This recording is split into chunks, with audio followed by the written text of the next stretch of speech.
Egunon, ongi etorriak Kazetaguneko hitzaldi berri batetara. Nire izena Naiara da, eta gaurkoan kontsumo iraunkorraren inguruan hitz egingo dugu. Kontsumo iraunkorra, eman bigarren bizitza zure gauzei. Hala nola, tokiko eta denboraldiko produktuen inguruan hitz egingo dugu. Autohornikuntza, plastikoak saihestea, erregaiak gutxitzea, eta berrerabiltzea eta berziklatzearen inguruan hitz egingo dugu. Beti ere, galdera eta zalantzak izanez gero, komentario atalean idatzi ditzazkezue. Eta gogoratu nahi dizuegu hitzaldi hau bera, ostegun hontan eguerdiko 12etan gazteleraz izango duzuela. Datozen hitzaldiak irailean izango dira udako oporren ostean, eta irailean lehenengo hitzaldia irailaren 13an izango duzue. Begiratu lurrari inoiz ez bezala, Google Earth eta Google Voyager hitzaldia, irailaren 13an euskeraz arratsaldeko 7etan, hitzaldi hori bera irailaren 15ean ostegunean gazteleraz arratsaldeko 7etan izango duzue. Bigarren hitzaldia irailaren 20an hartu oharrak gailuarekin oharpen aplikazioak irailaren 20an euskeraz 12etan izango duzue. Hitzaldi hura bera irailaren 22an ostegunean gazteleraz 12etan. Eta hirugarren hitzaldia irailean metaberoa zer da eta zer eskaintzen digu. Irailaren 27an asteartea euskeraz arratsaldeko 7etan. Eta hitzaldi bera, irailaren 29an ostegunean, arratsaldeko 7etan gazteleraz. Gaurko hitzaldiarekin hasteko, sarrera moduan,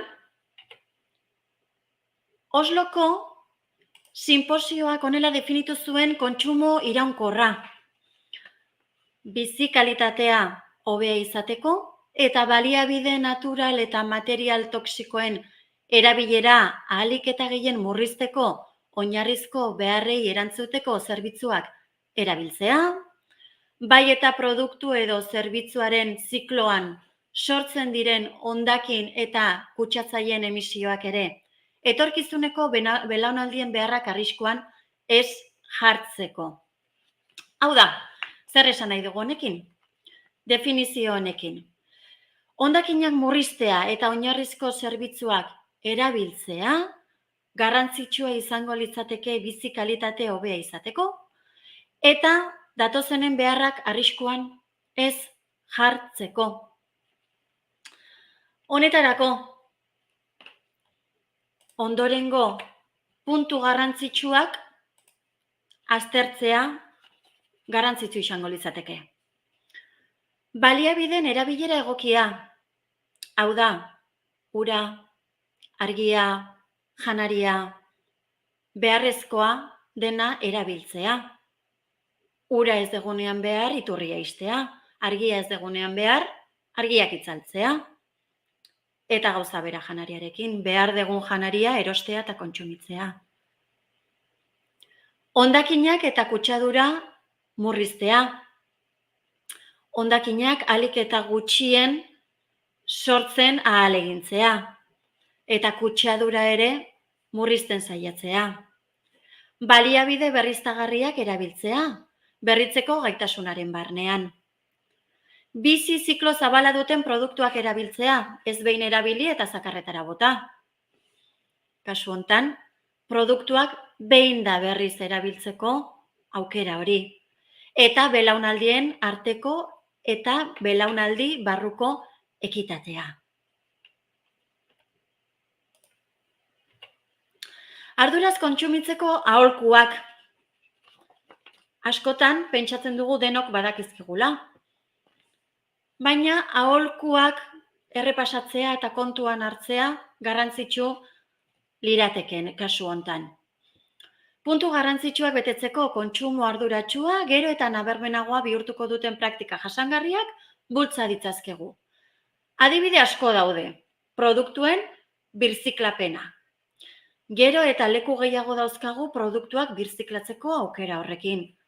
Zakar, kolorez berdintetako zakarrak erabiltzea. Leku askotan, gero eta leku gehiagotan. Energia aurreztea. Hau, gaur egunean pilpilean dugun gaia izango litzateke. Bai? Aholku ezberdinak ematen ari dira, energia aurrezteko, kasu hontan, argiaren erabilera. Kalefazio eta airegokituaren temperatura, kasu hontan, jaistea. Edo elikagaien autolaborantza. Hau da, produktuak etxean bertan ekoiztea.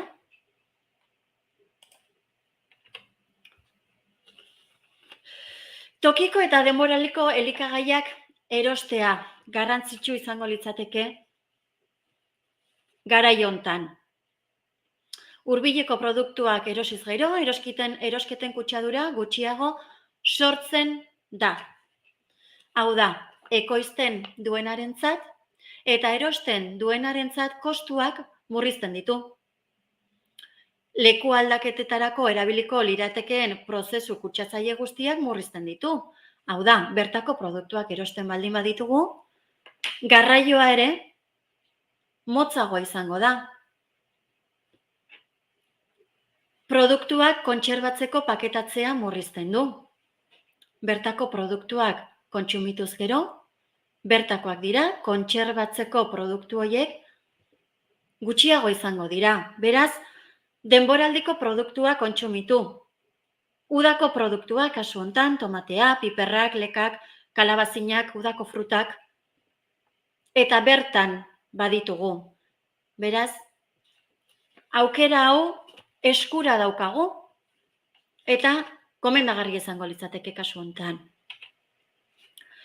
Autohornikuntza bigarren aholku bezala, gure elikagaiak etxean lantzea, edozein kopurutan. Gure karbono aztarna murrizten laguntzen du, landutako gaiak ez du pestizidadik edo bestelako produktu kimikorik izango. Honekin zer lortuko genuke, ingurugiroa zainduko genuke, eta guretzako osasungarriagoak izango lirateken produktuak lortuko genituzke.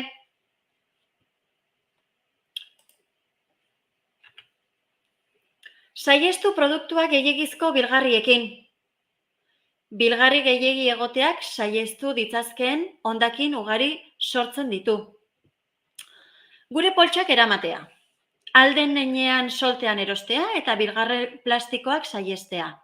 Gaur egun dendetan, gero eta poltsa gutxiago erabiltzen dugu. Eta honetan jarraitu beharko genuke. Dendetan edo denda askotan poltsak dagoeneko ez dituzte banatzen edo erosi behar ditugu. Hau saihesteko etxetik ere gure poltsak eraman ditzazkegu. Erregai fosilen kontsumo minimoa. Erregai fosilak materialez berriztagarriak direla denok badakigun. Hala nola petrolioa, olioa eta gasa eta ikatza. Airearen kutsadura eragiten dute eta atmosferan karbono dioxidoa askatzen dute eta klima aldaketa eragiten dute. Denok dakigun bezala, bai, kasu hontan, kotxea gero eta gutxiago erabiltzea gomendatzen dute eta ondorioz garraio publikoa erabiltzea edo kotxeak partekatzea ere. Aukera bezala, bai, erregai fosilen kontsumo hori saihesteko edo gutxitzeko kasu hontan. Eta berrerabiltzea eta berziklatzea. Baztertutako ondasun edo produktuak berriz erabiltzea. Zenbat eta objektu gehiago berrerabili, orduan eta zabor gutxiago sortuko dugu. Baliabide gutxiago gastatzen badugu, gaur egun aplikazio asko daude birziklatzen, berrerabiltzen laguntzeko. Hau da, reducir, reusar, reciclar, daukazute hor, irudian, bai? Produktuak berrerabiltzea. Guk espaldin baditugu erabili behar, ondorengo batek erabil ditzake, oparitu ditzazkegu, edo saldu ditzazkegu. Horretarako, ondorengo aholkutan produktuak saltzeko aplikazioen inguruan hitz egingo dugu eta 4 aplikazio gomendatuko dizkizuegu. Bigarren eskuko produktuak. Birziklatzea ez da soilik egunero sortzen ditugun hondakinak sailkatzea. Lehen aldiz erabili ditugun gauzak berrerabiltzearekin ere zerikusia du. Bai, egokitu behar badira bizi zikloa luzatzeko, arropa adibidez. Beraz, birziklatzea alde batetik daukagu, baina berrerabiltzea ere oso garrantzitsua izango litzateke puntu hontan. Bigarren eskuko aplikazioak. 4 gomendatuko dizkizuegu. Wallapop izango litzateke lehena, Milanuncios, Facebook Marketplace eta Vinted. 4 aplikazio. Hauek guztiak deskargatu beharko genituzke. Honetarako Play Storeen sartu, aplikazioa bilatu, deskargatu, ireki, eta kontu bat sortzea eskatuko digute. Ordenagailuan ere erabiltzeko aukera izango genuke, eta produktuak bilatzen hasteko aukera izango genuke. Aplikazio hauekin produktuak bilatzeko eta erosteko aukeraz gain, saltzeko aukerak ere aholkatuko dizkizuegu. Wallapop, si no lo usas, súbelo, izango litzateke bere esaldia. 2013 urtean sortutako Espainiako enpresak hau eskaintzen digu. Bigarren eskuko produktuen erosketa erabiltzaileen artean, hau da, erosteko aukera hori daukagu, doako bidalketak eta itzulketak, erabiltzeko erraztasuna, eta produktu kategoria asko eskaintzen dizkigu, hurbiltasunaren arabera ordenatuta. Hau da, Wallapopen denetatik eros edo sal dezakegu. Mota guztietako produktuak eros eta saltzen dira. Milanuncios bigarren aplikazioa edo bigarren webgunea. Erosketen salmenten eskaintzen eta alokairuen iragarkiak ditu toki bakar batean.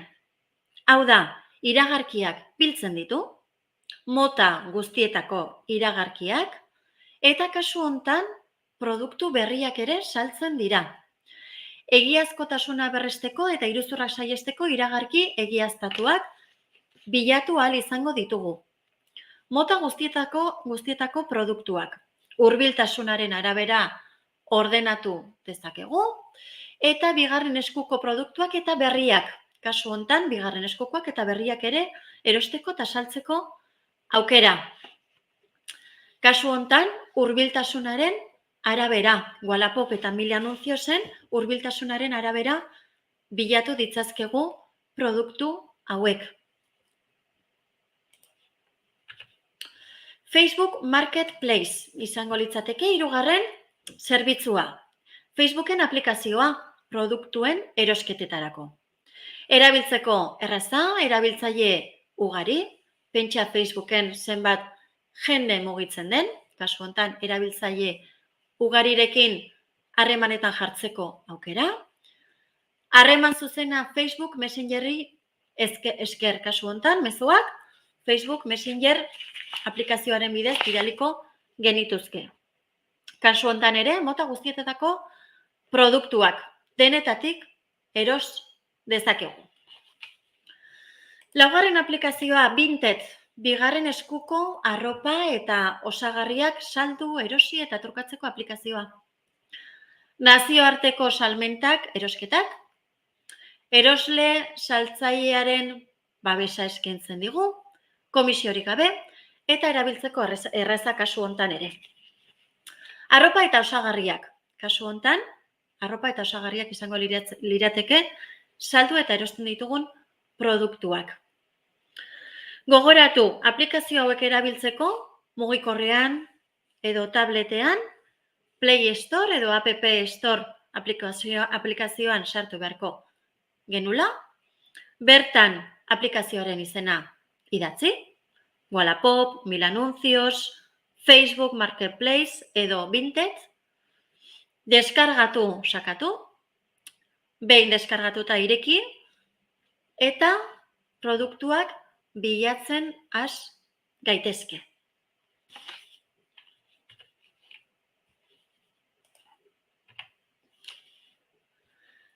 Laburbilduz, gure ohiturak pixka bat aldatuz, emaitza onak lortzen ditugu.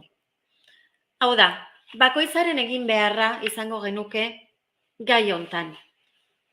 Denok landu ezkero, ondorioak handiagoak izango lirateke. Arduraz kontsumitzea onuragarri da guztiontzat. Beharrezkoa kontsumitu. Beharrezko argi indarra kontsumitu. Beharrezko ura erabili. Beharrezko produktuak erosi, janaria, arropa. Beharrezkoa erabili. Arropak eta teknologiak bigarren bizitza izan dezakete. Guk erabiltzeko aukerarik ez baldin badaukagu, hurrengo batek erabili dezake, oparitu dezakegu. Eta kasu hontan, saltzeko aukera hori ere azaldu dizuegu.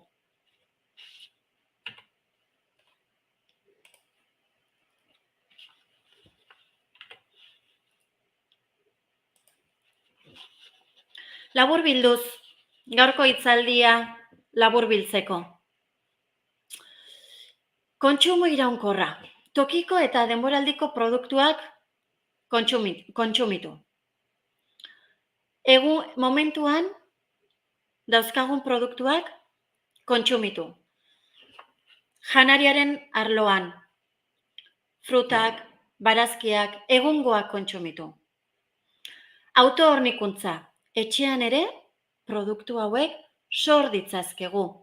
Guretzako osasungarriagoak izango dira eta inguru giroa babesten lagunduko dugu. Kutsadura, zaborra, plastikoak saihestu. Dendetara gure poltsekin joateko ohitura hori hartu. Erregaia gutxitu. Kotxea partekatu. Garraio publikoa erabili. Eta berrerabili eta berziklatu. Zaborra, berziklatu. Papera, plastikoa, organikoa, zaborra bakoitza, bere lekuan jaso. Eta berrerabili. Erabiliko ez ditugun produktu horiei bigarren bizitza eman. Guk erabiliko ez baldin baditugu, 4 aplikazio hauetan saltzeko aukera hori gomendatu dizuegu. Wallapop, mota guztietako produktuak. Kasu hontan, hurbiltasunaren arabera ordenatuta. Mil Anuncios, iragarkiak biltzen ditu, mota guztietakoak ere bai. Berriak ere kasu hontan. Facebook Marketplace, mota guztietako produktuak. Eta Vinted, arropa eta osagarriak saldu eta erosteko aplikazio eta zerbitzua.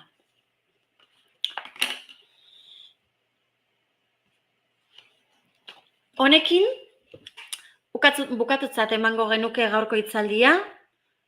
Galderarik baldin badaukazue orain dakazute unea eta zuen dudak eta galderak kasu hontan argitzen saiatuko naiz, ez baldin badaukazue hurrengora pasatuko gara. Gogoratu hitzaldi hau bera, ostegun hontan, eguerdiko 12etan gazteleraz izango duzuela.